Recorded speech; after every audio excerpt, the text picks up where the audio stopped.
This is Randy Wakeman. I'm here with the world's greatest gunsmith, or at least the best gunsmith in the country. Not very good in the city, but he's terrific in the country. And we are in the country. So this is Andrew from Guerini in Fabarm, USA. How you doing, Andrew? Very well, thank you. What do we have here? It looks like a disassembled demo Fabarm L4S Sporting, standard model. It is indeed, exactly that. Okay. Why don't we go over the quick lubrication points? There have been a lot of questions about lubrication, how much and where. Sure. And how often. So. Sure. Well, and the how often part ties into a question I'm very fond of. And I often get the question, how frequently should I clean my gun? To which my favorite answer is, you're asking a man who makes his living cleaning guns every time you shoot it. You should, ideally. And of course, depending on the cleanliness of the shell, some ammunition is cleaner than others and leaves behind less gunk, carbon, less residue. Exactly. So the dirtiest promo loads that you find on sale, you're probably going to have to clean your gun more often. Would that be a fair assessment? Absolutely. Okay. Yeah, and of course, much of my input on cleaning your gun frequently is you want to take care of it. It's obviously an investment, and it's a good way to do so. But of course, the gun will operate. It's not going to prevent operation necessarily. It's just a good habit to be in. So you prefer that the gun is cleaned before it stops working? Definitely before. Prior to that is the best plan. One ounce of prevention, pound of cure. So when it comes to, we obviously have the gun 99% disassembled. Right. Cleaning process I find to be relatively easy, all things considered. And when I'm reassembling the gun, key points that I lubricate. For the trigger group as a starting point, the carrier dog and the spring and plunger that operate behind it, I'll put 1 to 2 drops of oil on that. You know, your favorite oil, brand X, of course, is fine. Right. Any good quality gun oil will do the job that we're looking for it to do. I also like to put a drop or 2 of oil on the hammer spring follower. I think it's a good idea to have those positions lubricated during operation. The hammer's in contact with the action bar during the duration of the stroke. It's a good place to have some lubrication. It's doing a lot of work for us. We want it to move freely. So as far as the trigger group is concerned, it's really those 2 points that are the most important, or necessary, honestly. The rest of the group really doesn't require any lubrication. Right, and a lot of people, a lot of over and unders, I don't know what your stance is on it, but clean and dry and essentially no lubrication on the sears or anything on many over and unders. Exactly. Maybe a drop on the springs. Exactly. Right, but that would be just, that's about it. Yeah, and really, realistically, any firearm of any style, you want the sear engagement surfaces dry, because you're asking for opportunities for all kinds of issues that can lead from being lubricated and certainly from over-lubricated. But if nothing else, lubrication has the opportunity to collect dirt and debris. Grease plus dirt equals lapping compound. We don't want to accelerate the wear on those surfaces any more than we have to. Okay. So, as far as the trigger group is concerned, those are the key places that I lubricate. Pretty simple, just a couple drops of oil. Mm-hmm.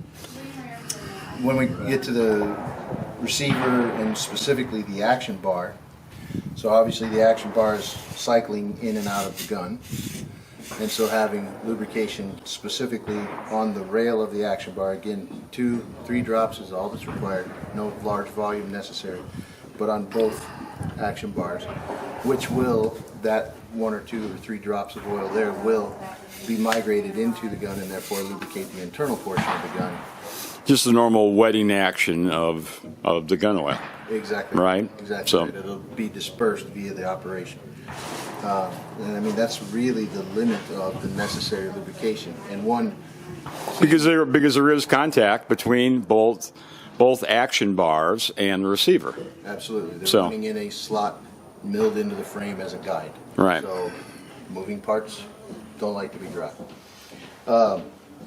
And I am conscious and conscientious to try to not intentionally lubricate the magazine tube, because A, we don't really have a high friction point there, and B, it's necessary for the piston to move very freely so as to do its job and cycle the gun. And excessive lubrication here will capture dirt, debris, carbon from the fired shells, and turn into a cream and can result in causing malfunctions. If this, Now, this is a sporting model, of course, with a 2 3/4 inch chamber, yes, right? So it's designed for target loads, but the L4S hunting model has a little different piston, it does. right? So we have an elastomeric compound on the outside that offers some braking in concert with the shell intensity. Exactly correct. Okay, so if we're talking about the L4S Hunter, you certainly don't want to lube the elastomeric, the rubber, Exactly. the rubber sleeve, because you're not going to have any braking. Exactly. It eliminates its ability to do its job. So that piston that you were discussing or mentioning, the pulse piston with the elastomeric band, as it operates inside the cylinder on the gun, offers it when the sledgehammer of gas comes out of the barrel and forces the piston rearward. It's driving the piston out of the cylinder. With a heavier cartridge, that elastomeric sleeve compresses laterally and causes it to expand this direction. And there is reasonably some confusion about it, because I think Fabarm refers to both pistons as the pulse piston. Yeah. I think they do, and it's really only for the 3-inch hunting models where you have the pulse action of the elastomeric ring. Exactly. And this is just a conventional piston designed specifically for target loads. Exactly correct. Stainless steel piston, no elastomeric band, titanium nitride finish, but does not have that braking action because it's not necessary for this platform or this version of the platform as well. Now, as far as the allowable load on a sporting, you can use any 2 3/4 inch factory load. Yes. Isn't that the position? Yes. Yes. I mean, Factory ammunition that's loaded to SAMI spec is exactly what we expect the gun to run, and you'll never. Right, you're not going to enjoy shooting 1.5-ounce baby magnums, and that's no clay target load. But Yeah. But it's a 2 3/4 inch gun, and any SAMI spec 2 3/4 load is fine. and the reason being, for example, if the L4S is your primary gun and you want to go do a tower shoot on pheasants, if you want to run 1.25 ounce, 1330 foot per second lead loads number 5, you're welcome to do it. You're welcome to do it. I'd probably err towards something a little lighter personally, only because it's more enjoyable for me. But no problem with the gun. No problem with the gun. Okay. And how about cleaning our gas piston? This is normally where you get the mung. Yeah, the majority of any carbon buildup on the gun, and as you said, there's a demo gun that's been on the range just yesterday. But the majority of any buildup is going to be isolated largely to the front half of the piston. And so a good solvent, a little bit of elbow grease is the best way to go. There's often some temptation to use something more aggressive, such as Scotch-Brite or materials like that. And that's certainly an option, but you have a greater possibility of removing the plated finish. And there are various marketed carbon degreasers that you can dunk it into. Yeah, specifically designed to better abate. Dissolve the carbon. Exactly. There's a wide range of products on the market. What is that piston made of, and what is it coated with? So it's made of stainless steel, and it's coated, plated with titanium nitride. Okay. Or tin coating is often referred to as a very common material used for like cutting tools. Tin coating. I'll call you in just a second. As is the cylinder where the gas piston rides. Right. It is also stainless titanium nitride coated, and it's affixed to the barrel, to the gas block with a threaded mechanism, and is secured with Loctite. This is not a part we want to be removable. It's made that way for production, and it should be sound anytime if you were to. But typically during normal cleaning, you don't take off the gas housing. Is that correct? Exactly correct. You just leave it in place. Exactly. It's not going to pull off because, like you said, it's threaded, so it's not stuck. I mean, there are some gas piston shotguns out there where it sticks to the barrel ring. Exactly. But that's not the case here. It's threaded. Yeah, it's intended to be a permanent fixture. And so, And you don't have to, you really shouldn't grab your cap snaffler and I would not recommend spin it off. Okay. I would not recommend it. Okay. But it's totally unnecessary in normal cleaning and operation to remove the gas cylinder. Exactly. Okay. I find it unnecessary entirely. Another aspect of the barrel, since we're talking about the gas block and the gas cylinder and piston, the gas block has an O-ring right here in the lead edge. You can possibly make it out with the proper lighting, but that O-ring does not move under operation, so it doesn't take a lot of wear. It seals the front of the gas block to the magazine tube. And so sometimes if a gun is quite dirty, the shooter may choose to use a wire brush or some other method to clean the cylinder. No real downside, you just want to be aware of that O-ring and not damage it with the brush. Now the O-ring itself really isn't a rapidly wearing part at all. I think for the reason that you said, because in this application it's static. It's not a dynamic O-ring sliding up and down on your magazine tube, for example. Exactly. Or like other seals that are in contact and cycle back and forth, up and down the magazine tube. This is stationary, it's static, so there's very, very little wear to it in normal operation. Exactly. The only time it's really experiencing friction against the mag tube is during the assembly and disassembly process. And something that I personally do when I'm assembling the gun generally is I put a very thin film of grease, oil, something on that O-ring, which just eases taking the barrel on and off of the gun because it reduces the friction on the tube.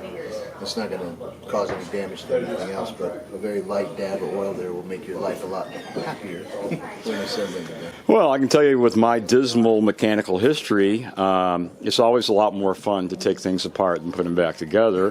And it's a lot more fun to take them apart without bothering to read the manual. That always helps too.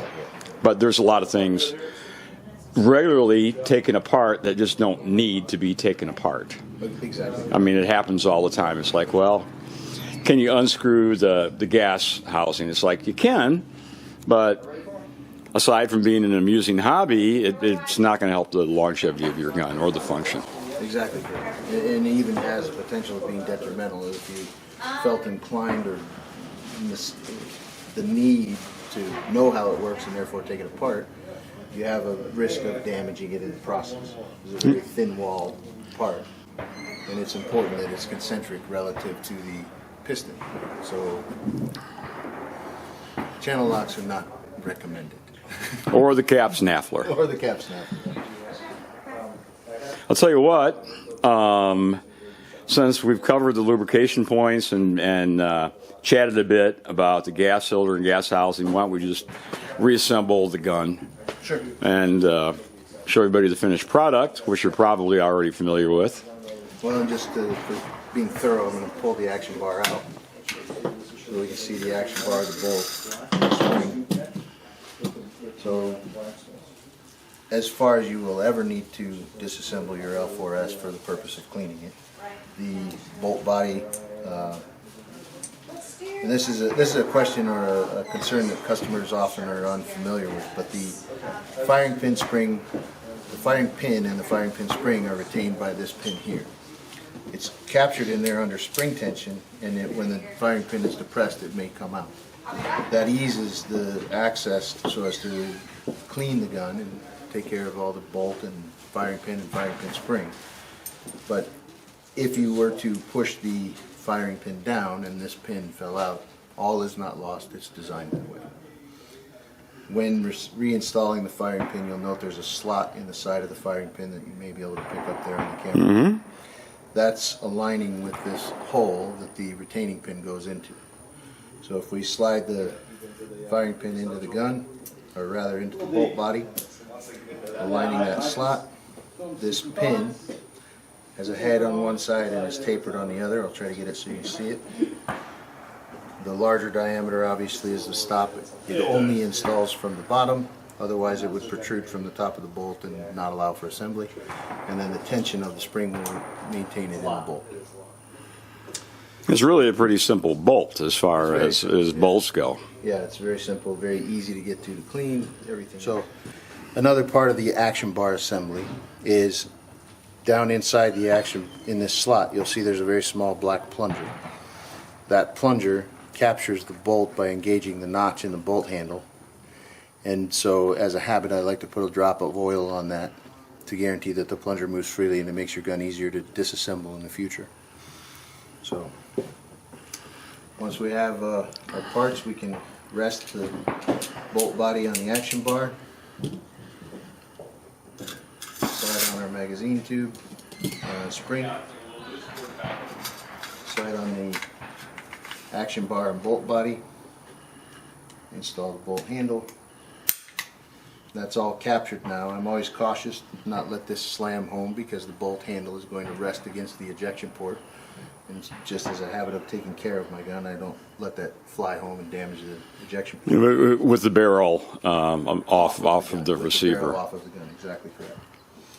From there, our piston slides onto the front of the mag tube. Our barrel engages the barrel extension of the receiver. Slide it all home. Install our barrel securing nut on the front of the magazine tube. The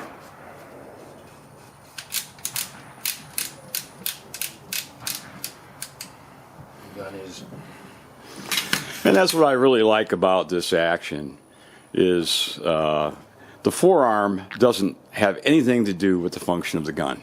Yeah, it's really. I mean, if you wanted to fire the gun without the forearm installed, you might burn yourself, and if you did, it would be your fault. Right. But the forearm is not a stress part. Exactly correct. I mean, you don't have to crank it down like an A5. I mean, it's not going to loosen up, it's not going to rattle, and it's not going to crack. Yeah, well, and it's really just the user's interface point with the gun. It's not structurally keeping the gun together as in many platforms, as you said. So then with the trigger group, we slip it into the gun. The two pins that retain the trigger group are different lengths. The front pin is longer than the rear pin. The action is tapered in its overall cross section. The short pin goes in the rear.